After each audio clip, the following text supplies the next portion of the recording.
Napansin mo ba kung gaano kadalas mangyari ito? Yung lalaking sobrang lambing, sobrang sweet, sobrang reassuring, siya pa yung kadalasang nasasabihan ng ang bilis mo naman o kaya parang masyado kang intense. Pero yung lalaking hindi agad naglalambing, hindi agad nagpapakita ng over-affection, hindi agad nagko-commit emotionally. Doon nagiging tahimik ang babae. Tahimik pero nag-o-overthink. Tahimik pero nag-check ng phone. Tahimik pero nagtataka. At doon nagsisimula ang kaba. Hindi ito dahil gusto ng babae ang masama o toxic. Hindi ito dahil gusto nila ng emotionally unavailable na lalaki. Mas malalim ito. Ang totoo, ang kaba na iyon ay halo ng curiosity, uncertainty, anticipation, at emotional tension. At kapag naintindihan mo ang mekanismo nito, maiintindihan mo kung bakit hindi mo kailangang maging sobrang lambing para maging attractive. Uncertainty creates emotional investment. Ang unang dahilan kung bakit kinakabahan ang babae sa lalaking hindi naglalambing ay uncertainty. Ang uncertainty ay hindi kalaban ng attraction. Madalas ito ang nagpapalakas nito. Kapag malinaw na malinaw ang gusto ng lalaki, obvious ang intensyon at halos ipangalandakan niya na gusto kanya, nawawala ang tanong. At kapag wala ng tanong, bumababa ang tension.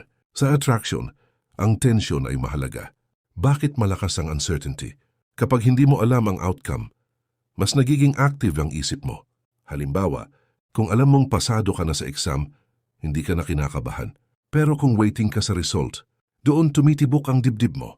Ganyan din sa lalaki na hindi agad naglalambing. Hindi siya nagbibigay ng emotional guarantee. Hindi siya agad nagsasabi ng gusto na kita. Hindi siya nagtatapon ng validation. At dahil doon, napipilitan ang babae na mag-invest mentally. Iniisip ka niya. Sinusuri niya ang bawat galaw mo. Binabalikan niya ang mga usapan niyo. Practical scenario 1. Magkausap kayo. Nagbiro siya. Tumawa ka. Pero hindi ka agad nag-follow up ng sweet comment. Hindi ka agad ang cute mo naman. Hindi ka agad nagbigay ng flirty reinforcement. Simple lang ang reply mo. Natural, relaxed. Ang mangyayari, mag-iisip siya. Bakit hindi siya nag-react masyado? Hindi ba siya masyadong impressed? Normal lang ba ito sa kanya? Hindi ito manipulation. Ito ay emotional pacing. Emotional self-control signals strength. Ang lalaking hindi naglalambing agad kadalasan ay hindi reactive emotionally. At sa psychology, ang emotional regulation ay sign ng maturity. Kapag mabilis kang ma-excite, mabilis ma-attach, mabilis ma-overwhelm, ang dating mo ay unstable, pero kapag kaya mong kontrolin ang pace ng emotion mo, nagiging stable ang frame mo. Bakit nakaka-attract ang stability? Ang babae, lalo na kung emotionally intelligent, naghahanap ng lalaki na kayang maging steady. Hindi kailangan perfect, pero steady. Kapag naglalambing ka agad ng sobra, minsan hindi siya nakakaramdam ng security. Nakakaramdam siya ng intensity. And ang intensity na walang foundation ay nakakatakot. Scenario, argument. Nagkaroon ng misunderstanding. Yung lalaking over-affectionate, sorry na please, wag ka magalit. Hindi. Kung kaya paggalit ka, anong kailangan kong gawin? Nagmumukha siyang emotionally dependent. Yung lalaking composed. Pag-usapan natin, anong na-feel mo doon? Gets ko side mo. Hindi siya nagmakaawa. Hindi siya nag-defensive. Hindi siya nag-collapse emotionally. At doon nagiging mas attractive ang presence niya. Scenario, compliments. Kapag sinabi ng babae, ang tahimik mo, pwede mong sagutin ng defensive. Hindi ganito lang talaga ako. O pwede mong sagutin ng kalmado. Mas gusto ko makinig muna. Confidence yun. Hindi ka pressured mag-perform. Hindi ka pressured mag-entertain. Scarcity builds perceived value. Ang laging available ay nagiging ordinary. Hindi ito harsh truth. Ito ay human psychology. Kapag anytime pwede kang tawagan, anytime pwede kang yayain, anytime pwede kang makuha, hindi ka nagiging special. Nagiging convenience ka. Example, schedule, respect, niyaya ka niya ng biglaan.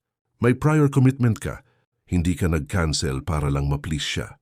Sinabi mo, may lakad ako ngayon, pwede tayo Friday. Ang simpleng pag-hold mo ng boundary ay nagsiset ng tone. Ipinapakita mo na may structure ang buhay mo. At ang lalaking may structure ay hindi madaling i-manipulate. Scarcity sa communication. Daw, Hindi ka buong araw nag-u-update. Hindi ka buong araw nagre-report. May space. At yung space ay nagbibigay ng pagkakataon para ma-miss ka. Kapag walang space, walang longing. Kapag walang longing, walang emotional build-up. Contrast example. Lalaki A, every hour nagche-check-in. Lalaki B, may meaningful conversation pero may breathing room. Sino ang mas exciting? Yung may rhythm. Hindi yung may constant noise. Challenge creates respect. Ang madaling makuha ay madaling ma-overlook. Kapag naramdaman ng babae na konting ngiti lang niya, konting pansin lang niya, tapos controlled ka na niya, nawawala ang tension. Pero kapag ramdam niya na kailangan niya rin mag-effort, nagiging balanced ang dynamic. Scenario, early stage dating. Date 1 pa lang, hindi ka agad nag-open ng sobrang personal secrets, hindi ka agad nag-drop ng trauma story, hindi ka agad nag-declare ng intense feelings, pinipili mong i-build muna ang foundation. Doon lumalalim ang connection, challenge without disrespect. Ang challenge ay hindi pagiging masungit, hindi ito pagiging cold, ito ay pagiging grounded. Kapag sinabi niyang, libre mo ko, pwede kang magbiro. Depende kung deserve. Light, playful, hindi submissive. May backbone. Power balance and frame. Sa attraction, may tinatawag na frame. Sino ang may emotional center? Kapag ikaw ang mas invested agad, ikaw ang mas naghahabol, ikaw ang mas nag-a-adjust, nawawala ang balance. Pero kapag pareho kayong may sariling mundo, nagiging equal. At ang equality ay mas sustainable kaysa imbalance. Scenario messaging pattern. Hindi ka nagdo-double text agad. Hindi ka nagpapanik kapag seen. Hindi ka nag-a-assume agad ng rejection. Calm ka lang. At dahil calm ka, hindi ka mukhang takot mawalan. At ang lalaking hindi takot mawalan ay mas mataas ang value. Difference between maturity and emotional avoidance.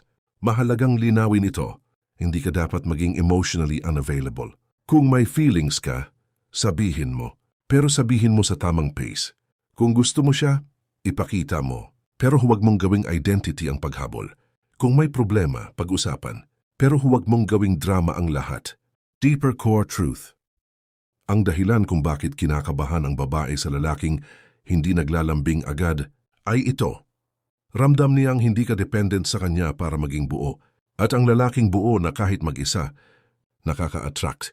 Hindi dahil mysterious ka, hindi dahil aloof ka, kundi dahil may direksyon ka. Hindi mo siya ginagawang sentro ng buhay mo.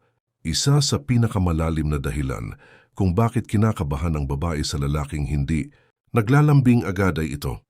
Ramdam niyang hindi siya ang sentro ng mundo mo. At sa totoo lang, ito ang pinakamalakas na signal ng strength. Kapag ang lalaki ay umiikot ang schedule, mood at emotional state sa babae, mabilis itong maramdaman kahit hindi sabihin, nararamdaman niyon. Pero kapag ang lalaki ay may sariling mission, sariling routine, sariling goals, nag-iiba ang dynamic. Hindi siya sanay na siya ang priority ng lahat. Pero kapag may lalaking hindi agad siya ginagawang priority, napapaisip siya.